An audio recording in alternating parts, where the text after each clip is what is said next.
Alors, bonsoir à tous, j'espère que vous allez bien. Moi, je vais bien par la grâce de Dieu.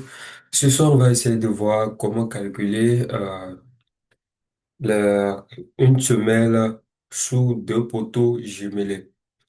Quand je dis une semelle, c'est-à-dire une semelle combinée, quoi. Voilà, je vais essayer de vous montrer ça directement sur Archicad. Voilà, je suis sur Archicad. Il s'agit de deux poteaux qui sont un peu proches. Ces deux poteaux, je vais vous montrer ça en 3D. Vous allez essayer de voir. Voilà. Supposons qu'on a deux poteaux. On a un poteau de type 1 et on a l'autre poteau de type 2 qui sont un peu proches. Donc, il y aura de chevauchement. Il y aura des chevauchements entre les semelles sous ces deux poteaux. Là, ça va causer un peu de problème. Comment on va pouvoir régler ça? Or, ces poteaux sont disons, au milieu ou bien, en tout cas, au milieu du bâtiment. On peut pas dire on va décaler les semelles et réaliser des pots de redressement. Non. Donc, ce qu'on va faire, la solution la plus rentable, c'est de calculer une semelle combinée. J'ai une semelle jumelée sous ces deux poteaux. Donc, comment ça va se passer? On va aller directement voilà, je présente d'abord les informations. Les deux poteaux sont distants de 60 centimètres. Le premier poteau a pour dimension géométrique 30 fois 20. Hauteur 3,50 m, disons 3,30 m. Donc, la hauteur ici, ça n'a pas d'importance. Et le poteau P2 de section 30 fois 20. Voilà. Sur le poteau P1 plutôt, emmène jusqu'à la fondation, c'est-à-dire dans le poteau P1, chemine une charge, de 400 kN jusqu'à la semelle. Au niveau du poteau P2, on a une charge tu quoi, une charge de 750 kN. Voilà, la profondeur de fouille, on a pris 1,50 m. Donc, disons que à 1,50 m du sol, on a une contrainte admissible de 1,6 bar. La hauteur de la semelle reste inconnue, la largeur de la semelle reste inconnue, ainsi que la longueur de la semelle reste inconnue. Donc, ça dépend de quelle semelle vous voulez. Est-ce que vous voulez une semelle rectangulaire? Si si vous voulez une semelle rectangulaire, la longueur sera différente de la largeur. Voilà. Et si vous voulez un poteau carré, il y aura la longueur qui sera égale à la largeur. Donc, ce qu'on va faire, on va calculer on va essayer de calculer la semelle sous deux formes, c'est-à-dire une semelle rectangulaire et une semelle carrée. Voilà. Donc, l'objectif de la vidéo, c'est de pouvoir calculer une semelle combinée sous deux poteaux très proches pour éviter le chevauchement de deux semelles. Voilà. Donc, je vais directement sur Robot. Voilà. La première des choses à faire, c'est de paramétrer les préférences de base. Quand je parle des préférences de base, je dis quoi par là? Je viens dans Outils. Vous pouvez d'abord enregistrer le fichier. Je vais ici enregistrer. Je sors de là. Je vais ici. Je sors de là. Je vais l'enregistrer ici. YouTube.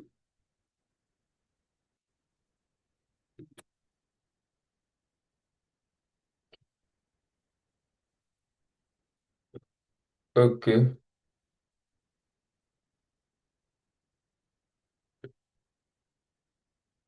Je vais le nommer Tito. Donc, la première des choses à faire, c'est d'enregistrer le projet. Et voilà, une fois ça c'est fait, ici, je viens dans Outils, Préférences d'abord. Vous allez voir ici, vous allez trouver la langue. langue de travail, tout ça. Je crois que c'est pas de faux. Paramètres généraux, vous regardez tout ça, le fichier s'enregistre à tous les 10 minutes. Et paramètres de vue, vous ne touchez pas. Ça concerne les configurations de l'ordinateur. L'affichage, ça dépend de vous. Non, pas défaut, c'est comme ça. Moi, je laisse ça pas défaut. C'est euh, une interface pas défaut et ça permet de travailler normalement. C'est une interface classique. Voilà, c'est tout ce que je peux dire par là. C'est une interface standard, classique. Ça n'a pas de plus compliqué. Si vous essayez de changer des trucs et que vous perdez le contrôle, ce sera un peu compliqué pour vous. Donc, vous me de laisser ça comme ça. Là-bas, la barre d'outils, vous laissez ça ainsi. Documentation, là, bon, vous laissez ça aussi comme ça. Vous n'avez rien à changer pour le moment. Avancer, vous laissez, je clique OK. Je viens toujours sur outils, préférence de la tâche. C'est là, il y a des trucs à modifier. Ici, vous venez sur unité, dimension. Vous laissez ça par défaut. Si vous avez des trucs à modifier, particulièrement, vous les modifiez. C'est-à-dire, dimension de la structure, c'est en mètres, dimension des sections, c'est en centimètres, ainsi de suite. Moi, je peux dire que je peux vouloir les dimensions des sections en centimètres avec deux décimales. Ainsi de suite, vous pouvez modifier comme ça.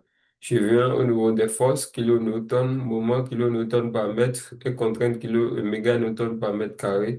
C'est parfait, c'est-à-dire mégapascal. Je viens là. OK, vous laissez, vous ne changez rien. C'est bon. Les matériaux. Voilà. Bon, si vous travaillez sur ici, on élabore genre des calculs de béton armé, donc je n'ai qu'à modifier là. Moi, je travaille avec béton 20.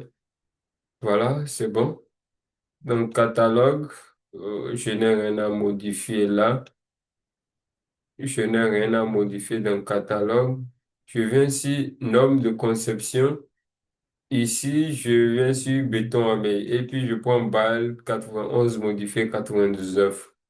J'étends tu vois, les options suivantes et pondération, je prends 4 × 91.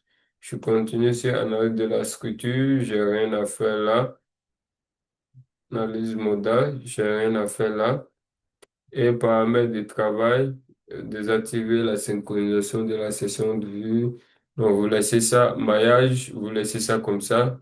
Et vous pouvez enregistrer ça comme défaut.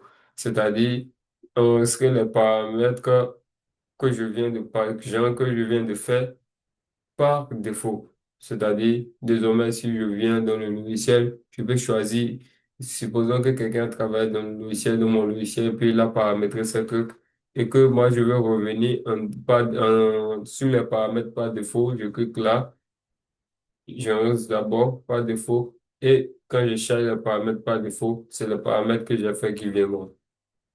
OK. Je pense que c'est bon. J'ai fini avec les préférences de base. Maintenant, qu'est-ce qu'on doit faire? Je vais ici, je vais renommer là.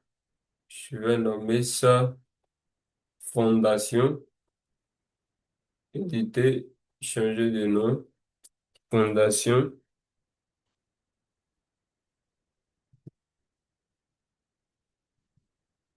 Voilà, je viens de modifier le nom de mon niveau. Je suis dans la fondation. Maintenant, je choisis la fondation. Maintenant, je vais faire apparaître semelle. Je vais choisir semelle. C'est-à-dire, je crée une nouvelle semelle, quoi. Et je vais nommer ça aussi, changer de nom, S1, SC1, semelle combinée. Voilà. J'appuie sur Entrée, c'est bon. Maintenant, moi, je veux une semelle combinée. Donc, je viens ici, je vais choisir ça. La première des choses à faire, c'est ça. Je choisis ça. Je quitte là, je viens sur Fut et j'ai dit, j'ai choisi type de fût. Je choisis des fûts plats. C'est très important, sinon vous aurez des problèmes. Optimisation. Est-ce que vous voulez une semelle carrée? Moi, je veux que ça soit libre. Est-ce que vous voulez que ça, genre, comment dirais-je, rapport constant entre le petit A et le grand A, c'est-à-dire entre la largeur ou bien la longueur des poteaux et la largeur ou bien la longueur des semelles. Voilà. Donc, on laisse tout ça d'abord. Je viens sur Fuy, j'ai déjà choisi Fuy plat. Je continue, je viens sur général. La première des choses à faire, vous laissez le côté A, c'est-à-dire la longueur ou la largeur. Le côté A ici, c'est la longueur de la semelle non cochée. La largeur de la longueur, oui, la largeur de la semelle non cochée, la hauteur non cochée. Ici, le HD, c'est la hauteur des fûts. Je le mets à 0. Je le mets à 0 et je coche. C'est-à-dire, je l'ai fixé, ça ne peut pas changer. Ici, c'est la hauteur du béton de propriété. Ici, le A1. Le A1, je viens ici. Le A1, c'est la section géométrique de mon premier poteau. Donc, je viens là. Le A, voilà. Le A ici, le A1 ici, c'est 30 chez moi.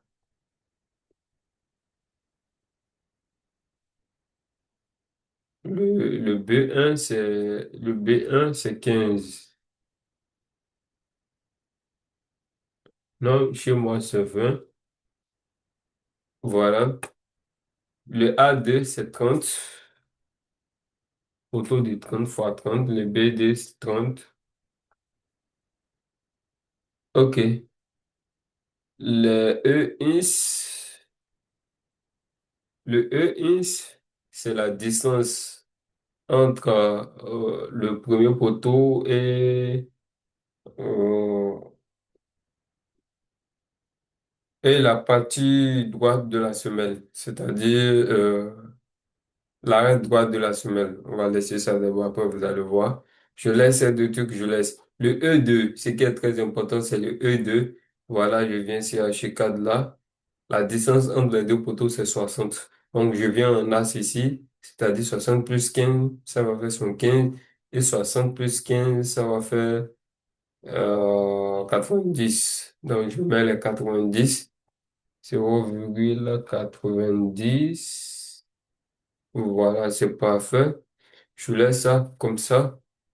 Le EX et le EY, donc on n'a pas à toucher ça parce que les deux poteaux sont sur l'as, au moins sont sur l'as de la semelle. Voilà. Donc, s'il n'y a pas de décalage. Donc, dès que c'est fait, je vais appliquer. N'oubliez pas d'appuyer sur appliquer. C'est très important. Vous voyez, ça a changé tous les trucs. Vous voyez, ça a changé, ça a placé les deux poteaux. Voilà, c'est bon. Maintenant, ce que j'ai à faire maintenant, je viens sur option géotechnique. Option géotechnique.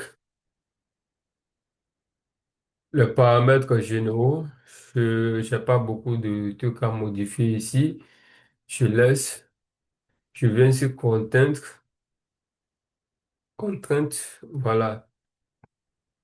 Méthode de calcul, vous ne touchez à rien. Vous ne touchez à rien. Vous laissez semi-empirique.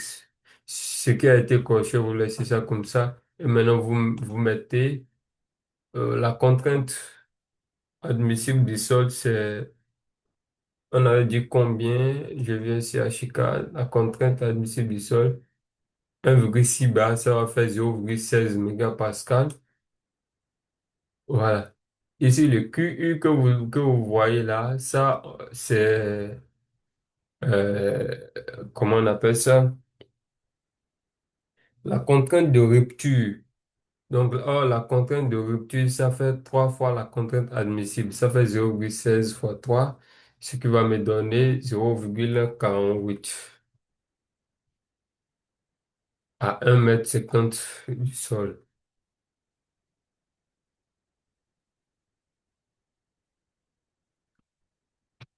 à 1 m 50, moins 1 m 50, à moins 1 m 50 du sol.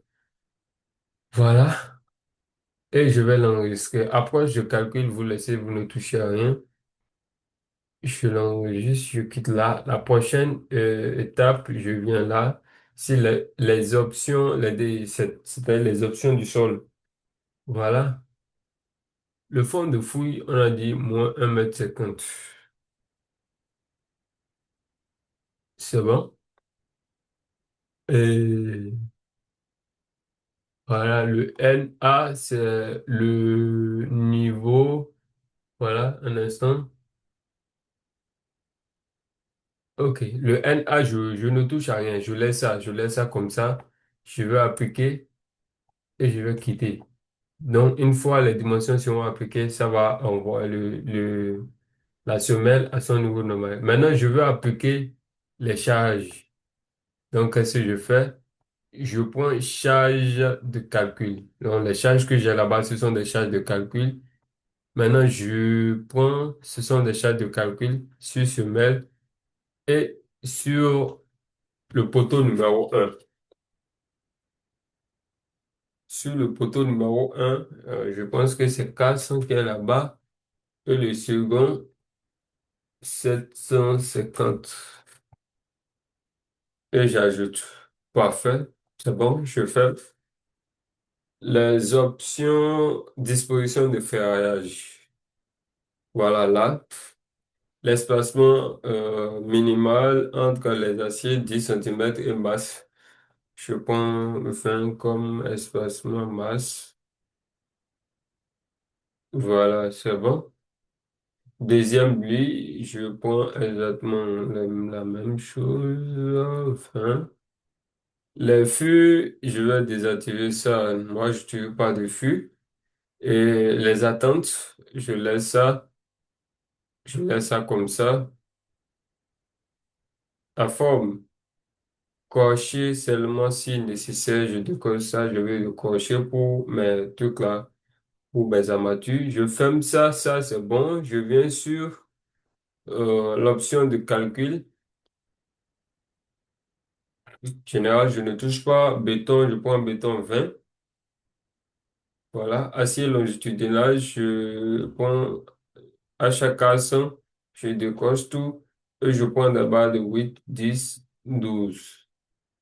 Acier transversal, je prends à chaque case, je décoche tout 8, 10, 12.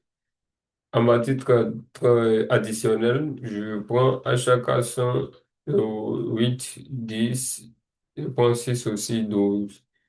Et maintenant, je passe. OK.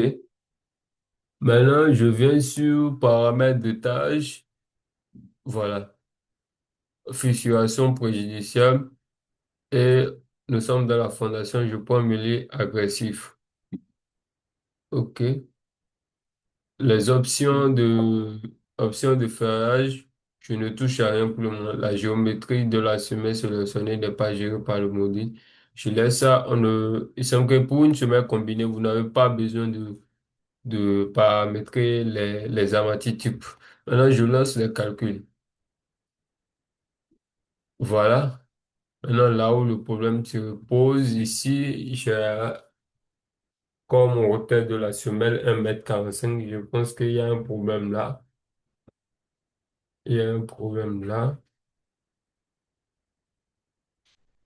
On va essayer de voir. Le problème doit être ici. Contrainte 0,48 à moins 1 m 50. Parfait. OK. Ici. Voilà. Je vois. C'est bloqué au niveau 0,0. Je prends une hauteur par défaut pour ma semelle. Je vais prendre une semelle de 50 cm de hauteur. Une semelle de 50 cm de hauteur, plus le perçage de béton de propriété, ça va faire 0,55. Je vais compter aussi. Soit je prends 45 pour, voilà, 45 pour la hauteur de la semelle et 5 centimètres pour le perçage de béton de propriété. Donc, ça va me rester, c'est-à-dire la partie supérieure de la semelle sera à 1 mètre. OK. Et je vais appliquer. J'enlève et je relance le calcul. Voilà, ça me dit la rigidité de la semelle est trop faible. Condition. OK, c'est pas grave. Je reviens là à 45. Je reviens, je vais monter à une semelle de 50, à une semelle de 50, donc ça va me rester 0,95.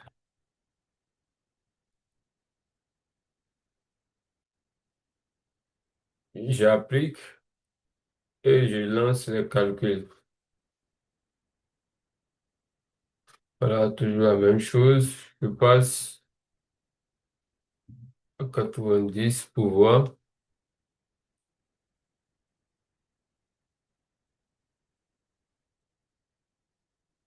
OK, à 80.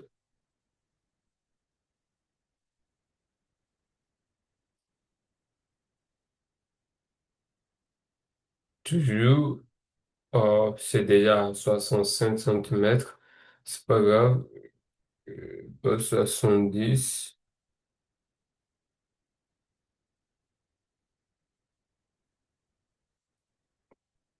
Ok, parfait. Là, ça marche. Je passe d'abord à 115 pour voir si ça va marcher.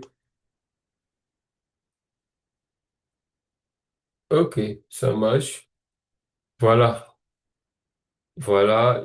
On a notre semelle qui est bon maintenant. Voilà. Une semelle carrée de 3,10 m fois 3,10 m. On va aller directement sur le plan d'exécution. Le plan d'exécution. Voilà notre semelle jumelée. Voilà. Déjà, vous voyez, quand vous enregistrez le fichier, ça vous permet directement de bien placer le nom c'est-à-dire vous avez un projet temps, ça que le projet là, le nom de la semelle est là, et le niveau là où vous êtes est directement placé là. Maintenant, on a une semelle de 3,10 m fois 3,10 m avec une seule nappe de ferrage. Voilà. Et avec son 10 centimètres de hauteur. Vraiment, si c'est pas très haut. Et si on doublait la nappe, ok, non, c'est pas grave, c'est bon comme ça. Maintenant, ce qu'on va faire, vous voyez, c'est bon. Vous pouvez imprimer directement un PDF. Voilà, imprimer et ça sort un PDF. Vous entrez. Maintenant, je retourne au niveau des options. Je veux que ma semelle soit rectangulaire. Donc, qu'est-ce que je vais faire? Je suis sur libre. OK, j'applique, je viens ici, je mets le A sur 2,90 et je bloque, je vais appliquer et je vais calculer. On va voir ce que ça va donner. Ça refuse la largeur. OK, je le mets à 3 mètres.